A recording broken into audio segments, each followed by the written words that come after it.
It's time for Yogi and the Beach Man. Hi, I'm Jim the Yogi. And I'm Rick Beach, the Beach Man. We're two Michigan transplants now living in Southwest Florida. I like to meditate. And I like to play bass in a band. I'm into chanting Om. And I'm into throwing down some classic rock.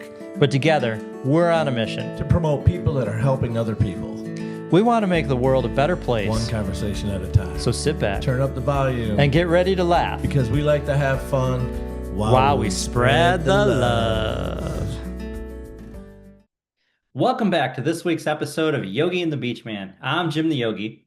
And if you haven't heard, after our 100th episode and to kick off season 3, I'm doing solo cast every Thursday to delve deeper into some of the topics that have come up on our show.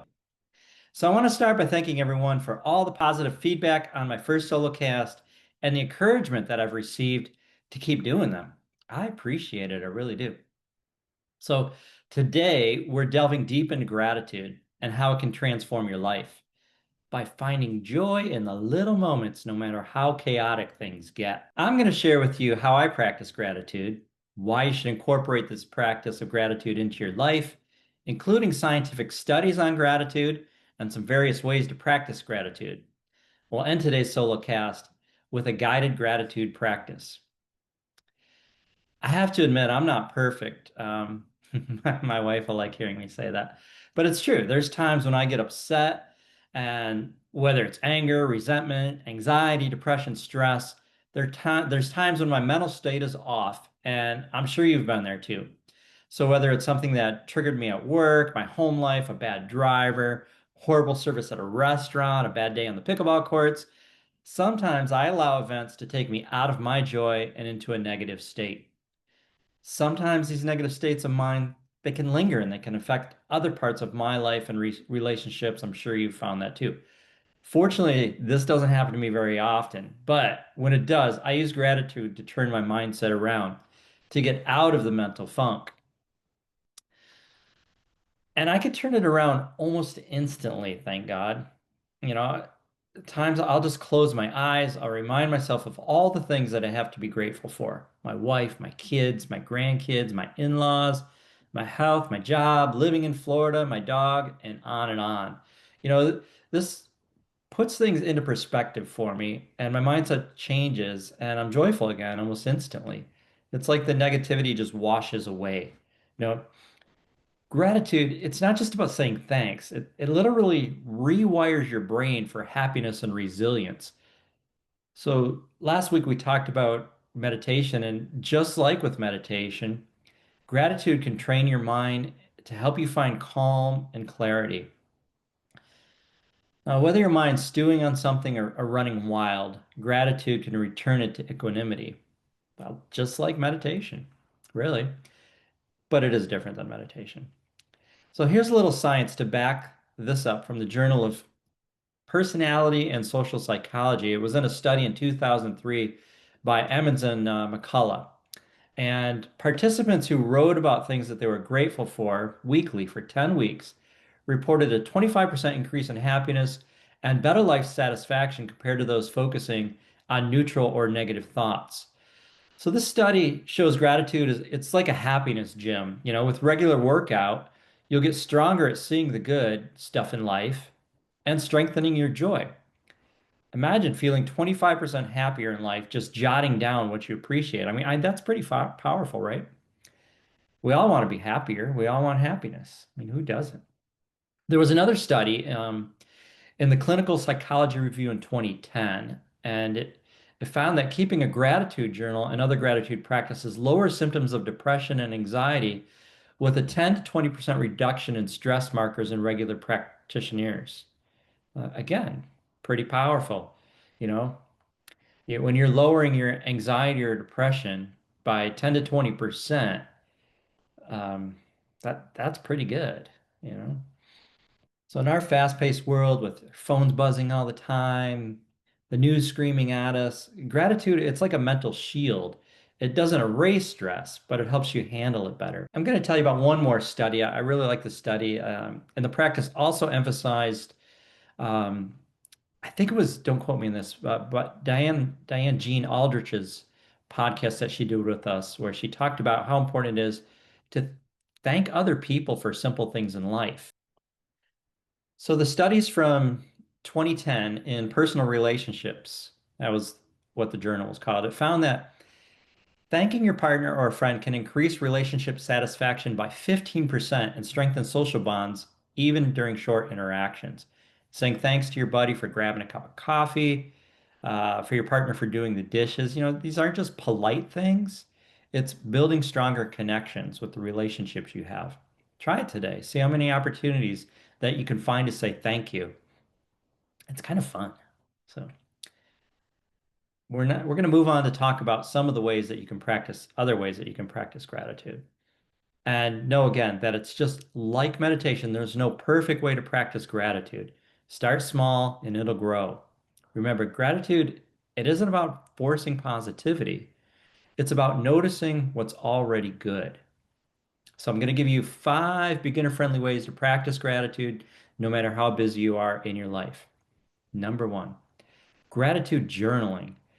I have to say, I'm not a journaler, but I know a lot of people that are, and they get a lot out of journaling. You can start by placing a journal next to your bed, and each evening, write down 3 things that you're grateful for from your day.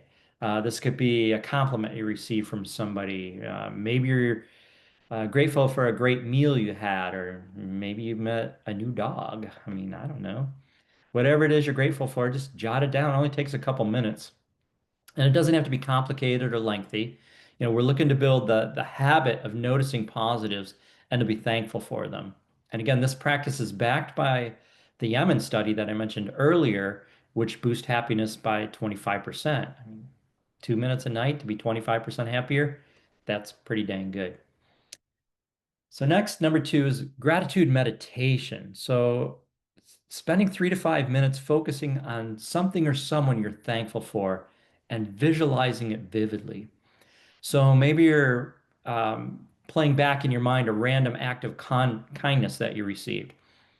And what you'll do is just replay this random act of kindness over and over as you're going into this meditation and mindful of the feelings it evokes as you're expressing gratitude towards it.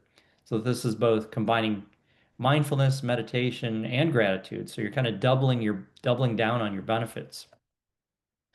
If you join my 30-day meditation challenge next week, you could just replace how we used our object of concentration. We use the word focus. You can just replace that with what you're grateful for.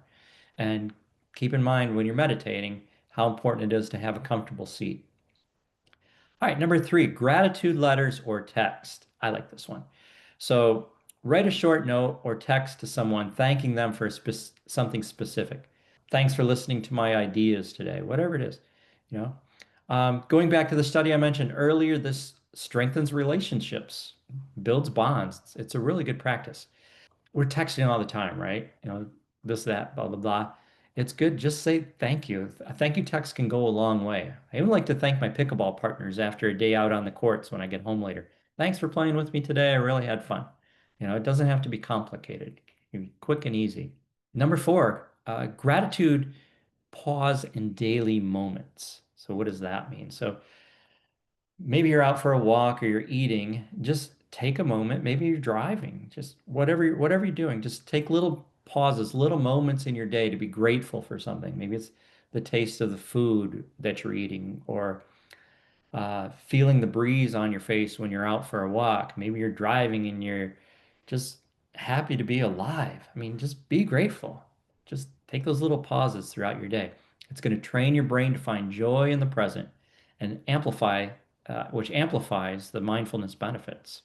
So, give you an example. Today, I paused before eating my breakfast. And I just like to thank all the people that made my meal possible, from the farmer that grew it, the pickers, to the packagers, the delivery people, my wife for making the meal, and just how good the food tastes. And personally, I like to thank Jody for making it all possible, right? Number 5, last but not least, a gratitude jar. I've never done this. Just quick disclaimer, but the idea is it's to keep a jar and a little notepad next to it that anybody in your household can write down daily gratitude things, put them in the jar. That's all you got to do. And then maybe once a week, maybe monthly, You and your family, your partner, whoever, can just go through the jar and just read off the different things that you're grateful for. This is a really fun thing. It sounds like to me. I haven't done it again, but really does sound fun, and it creates a tangible record of the joy and reinforces the positivity. And maybe you're reading how grateful you are, or how grateful someone else is of something you've done. So I think it can be very uplifting and fun to do together. Anything you do to add gratitude to your life is going to be helpful. My wife and I, before we go to bed each night, we like to just take a couple moments and just go over in our minds things we're grateful for, our health, family, friends, whatever it is that comes to mind. And we like to do it in the morning too, right when we get up. So it's wonderful. Wonderful way to prepare for sleep, a wonderful way to start each new day. And having a partner on board with you with a gratitude practice can really help because they can remind you and you can remind them, hey, what are you grateful for? And that can be those little grateful moments. It can be the times before bed, however you want to practice it. So next, let's do a guided gratitude meditation practice together. Again, folks, please don't do this if you're driving. So this is going to be another short meditation like the first one we did in the first solo cast last week. I'm not going to go into detail on creating your seat, though. If you haven't listened to that last podcast episode a week ago on meditation, I recommend you do so that you understand the importance of creating a good seat. So I encourage you to sit down or lie down with your spine relaxed. Go ahead and close your eyes. Take a deep breath in and let it go with a sigh. Just let any tension slip away. Keep breathing deeply, deep in through the nose. Let out a nice sigh. And allow yourself to just relax deeply. Keeping the eyes closed, continue to follow your breath slowly in and out of your nose. Just feel the sensations in your nostrils as the air moves in and the air moves out. And think of one thing from today that you're grateful for. It can be anything. It doesn't have to be the thing you're most grateful for, just any little thing that you're grateful for. It could be a person, a moment, even something small like a delicious drink you have. But whatever it is, picture it clearly in your mind. This is going to be what I call your object of concentration. And as you breathe in, feel grateful in your heart for it. Say thank you and hold that feeling. As you breathe out, let that feeling flow from your heart up to your head. Next time you breathe in more gratitude into your heart, visualizing what you're grateful for. Again, say thank you. Breathing out, let that feeling flow into every cell in your body. Just repeat this for a few breaths.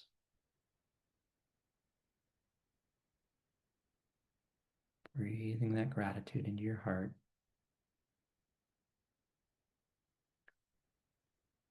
Visualizing it flowing to every cell in your body. Breathing in slowly, breathing out slowly. Gratitude resonating through every cell in your body.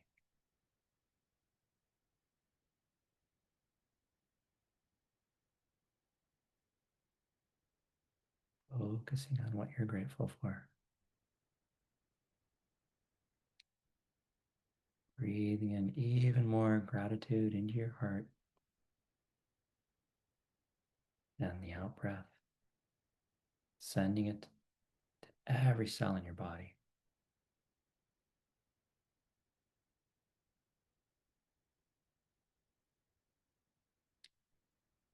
Good. Taking one more deep breath. Beginning to wiggle your fingers and toes. When you're ready, slowly opening your eyes and just take notice of how you're feeling. That's the power of gratitude. It's simple, but it shifts your whole perspective. I'd like to invite you to pick one of the gratitude practices that we mentioned and do it for every day for a week. Pick one of those 5 practices or mix them up. Maybe write in your journal Monday, send a text out on Tuesday. Um, be mindful of little things throughout your day with those gratitude pauses.